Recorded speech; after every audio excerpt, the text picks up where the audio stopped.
Another day, another machine operation naman tayo mga kayelo, and right now, pinalayas na naman tayo ng ating team para pumunta sa Palawan.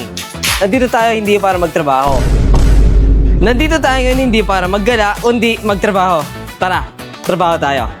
Unang step, electrical. Siguraduhin stable ang voltage para iwas downtime at damage. Next, water supply. Dapat malinis ang tubig at pantay ang tubo para maayos ang pressure at malinis ang yelo. Ito ang control panel. Dito natin sineset ang freezing time at falling time ng yelo, which is nakadepende sa environment at klima. Dito din makikita sa control panel ang information ng machine. Kapag tama lahat ng settings, tuloy-tuloy ang labas ng yelo.